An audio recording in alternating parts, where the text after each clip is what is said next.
गजा से उठने वाले जंग के बादल मशरिक़ वुस्ता पर मंडलाने लगे। हमास और इसराइल के दरमियान घमसान की लड़ाई। अमेरिका भी जंग में कूद पड़ा। इसराइल की मदद के लिए जंगी बहरी बेड़ा भिजवा दिया।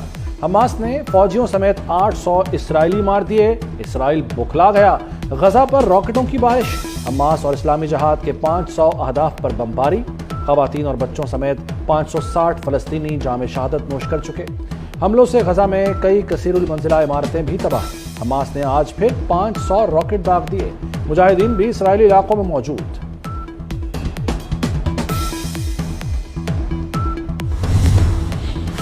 हमास से खौफजदा इसराइल ने निहत्ते फलस्तीनियों पर जिंदगी तंग कर दी।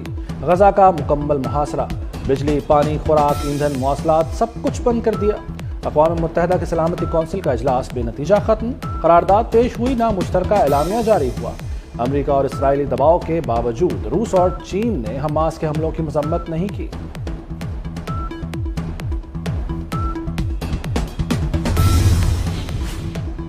इसराइल 2 रोज की जंग में घुटनों पर आ गया। इसराइली खौफ के मारे मुल्क छोड़ने लगे। सरमाकारों ने भी तल अवीब से मुंह मोड़ लिया।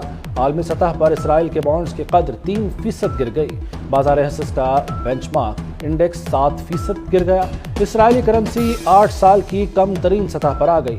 इसराइल का $30 अरब गैर मुल्की करेंसी बेचने का ऐलान। आलमी मार्केट में खाम तेल की गिरती कीमतों में फिर इजाफा हो गया।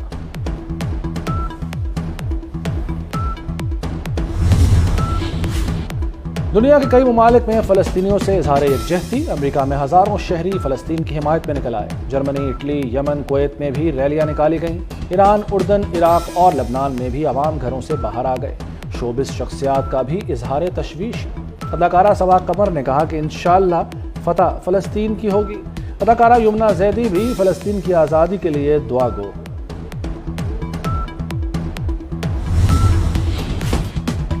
पार्लियामेंट ने अच्छी नीयत से कानून साजी की। कानून साजी सादा अक्सरियत से ही होती है।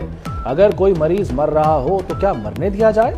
अगर कोई शख्स मेडिकल की समझ रखता हो, वो डॉक्टर नहीं है, तो क्या मरीज को मरने दे? चीफ जस्टिस काजी फायज ईसा के सुप्रीम कोर्ट इस्लाहात केस की समाअत में रिमार्क्स। एक शख्स आकर पार्लियामान को रबर स्टैंप बना देता है। पार्लियामेंट कुछ अच्छा करना चाहती है तो उसको कुचलना क्यों चाहते हैं?